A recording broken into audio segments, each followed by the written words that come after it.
अच्छा जी, trade unions ये कोई हमारे लिए नया टॉपिक नहीं है, लेबर यूनियन भी कहलाती है, लेकिन बिजनेस स्टडीज़ में तो वैसे ही कवर किया हुआ है, पर फिर भी इसके बारे में थोड़ी थोड़ी बात कर लेंगे।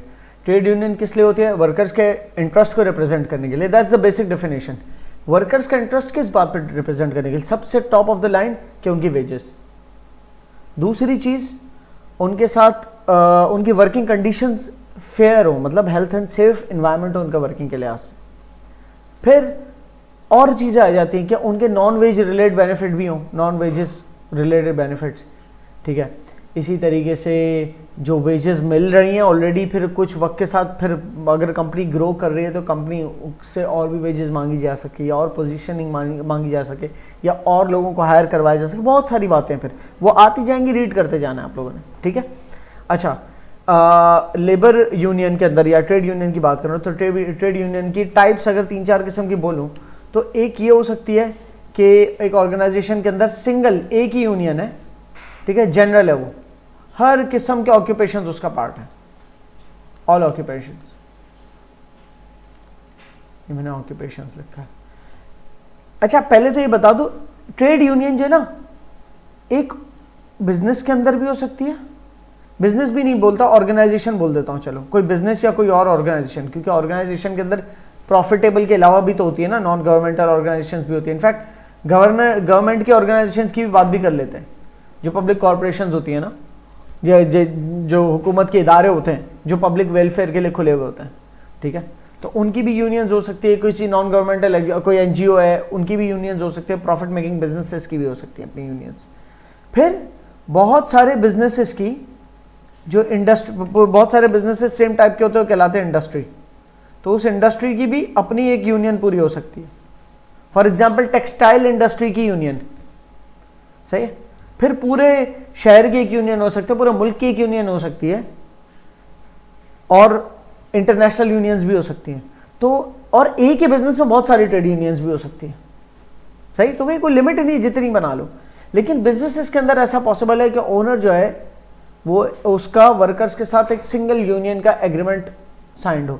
ओनर नहीं चाह रहा कि मैं अलग अलग यूनियन के साथ निगोशिएट करूं, एक यूनियन है जो सबको रिप्रेजेंट करती हो। तो फिर यूनियन ही अपने अंदर ऐसा स्ट्रक्चर बनाएगी, अपनी हायरार्की बनाएगी कि उनके जो मैनुअल लेबर्स हैं उनकी डील करने वाला सेक्शन अलग है उस यूनियन के अंदर, प्रोफेशनल्स का डील करने वाला सेक्शन अलग है, ठीक है ना। तो वो फिर अपनी कैटेगरीज करती रहे। ओनर अगर एक यूनियन से जना डील करना चाहेगा तो वो उसका वर्कर्स के साथ एक तरह से एक एग्रीमेंट साइंड होगा, जिसे कहते हैं सिंगल यूनियन एग्रीमेंट, ठीक है। फायदे भी नुकसान भी इसका। फायदे हैं कि अलग अलग यूनियन से डील करने की बजाय एक ही से करें, वरना एक की डिमांड पूरी करते एक और यूनियन उठ के आ जाती है, इतना मसला। नुकसान ये कि सिंगल यूनियन है ना अगर, तो इतनी स्ट्रांग होगी ना वो यूनियन कि वो बैठी ना, अगर वो उसने स्ट्राइक लगाई, इंडस्ट्रियल एक्शन लगा के हम काम नहीं कर रहे, तो फिर काम पूरा हॉल्ट हो जाना है। तो ये भी फायदे नुकसान चीज़ के। तो बहरहाल, तो अब इस बात को रखते हुए कि एक यूनियन आपकी किसी कंपनी की ऐसा हो सकता है, वो एक किसी बिजनेस के अंदर एक ट्रेड यूनियन है, वो किसी नेशनल लेवल की यूनियन के साथ एफिलिएटेड भी हो या इंटरनेशनल से एफिलिएटेड भी हो, ऐसा भी हो सकता है, ठीक है जी।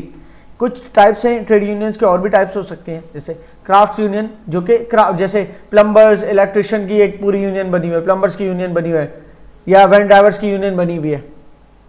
अब पूरे मुल्क के वैन ड्राइवर्स की एक यूनियन अगर बनी, या पूरे मुल्क के ट्रांसपोर्टेशन का कहते हैं ना, ट्रांसपोर्ट माफिया निकल जाता है मुंह से, वैसे ट्रांसपोर्टेशन की यूनियन है अगर पूरे मुल्क की, ट्रांसपोर्टेशन की यूनियन का मतलब ये हो गया कि अब वो हड़ताल करेंगे ना पेट्रोल प्राइसेस पर, ट्रांसपोर्टेशन हॉल्ट होने के चांसेस आता है। सो दैट्स एक स्पेसिफिक यूनियन है, ठीक है। अच्छा, वो उसके बाद जनरल यूनियन की बात करते हैं कि जिसके अंदर हर किस्म का बंदा आ सकता है। ज्यादातर नेशनल यूनियन कोई होगी, वो जनरल होगी, कि अगर कोई नेशनल कोई पूरे मुल्क की ट्रेड यूनियन स्पेसिफिक है ना कि पूरे मुल्क के मसलों को हल करती है, तो जनरल होगी। उसमें किसी भी प्रोफेशन से कोई भी आ रहा होगा, वाइट कॉलर भी हो सकता है, ब्लू कॉलर भी हो सकता है। ब्लू कॉलर मैनुअल लेबर होती है, ठीक है। अच्छा, इंडस्ट्रियल यूनियंस क्या होती हैं? जो इंडस्ट्री, फॉर एग्जांपल अगर टेक्सटाइल मैन्युफैक्चरर्स की यूनियन है, टेक्सटाइल सेक्टर की यूनियन बनी हुई है, या कोल माइंस की, कोयल माइनर्स की यूनियन है पूरी, तो अब ये एक बिजनेस को लेकर नहीं है, पूरे इंडस्ट्री वाइड है यूनियन। पूरे मुल्क के लेवल पे रहते हुए ऐसी भी यूनियन हो सकती है, विमेन के लिए यूनियन, ठीक है ना, यूनियन फॉर मतलब यूनियन फॉर विमेन वर्कर्स, तो उसकी उसमें फिर वो जनरल, वो भी एक जनरल टाइप ही है यूनियन की, लेकिन जनरल बीइंग जेंडर स्पेसिफिक, तो हर ऑक्यूपेशन की विमेन जो है उसको रिप्रेजेंट करेगी वो यूनियन। तो समझ में आ गया ना, ये कोई बहुत हार्ड एंड फास्ट टाइप्स नहीं, बट फिर भी कुछ टाइप्स आपको दिखाई हुई है यहाँ पर। प्रोफेशनल यूनियंस वो होती है जिसमें वाइट कॉलर्स होते हैं, इसको वाइट कॉलर यूनियन या नॉन मैनुअल यूनियन भी कहते हैं, ठीक है। अच्छा, इसमें यूनियंस की मिसालें भी लिखी हुई हैं। फिर unions with in the country, एक पूरी कंट्री को रिप्रेजेंट करने की कुछ नेशनल यूनियंस भी हो सकती है या इंटरनेशनल यूनियंस भी, जैसे all Pakistan trade union federation, ठीक है। ये एक यूनियन है कि जो नेशनल ट्रेड लेवल, मतलब पूरे मुल्क के अलग अलग सेक्टर्स के अलग अलग लेबर, अलग अलग पेशा से ताल्लुक़ रखने वाले वो सब जो है ना वो इसके मेंबर। और इंटरनेशनल लेवल पे इंटरनेशनल लेबर ऑर्गेनाइजेशन, ये यूनाइटेड नेशंस की एक यूनियन है, ठीक है ना। सो ग्लोबल लेबर स्टैंडर्ड सेट करती है।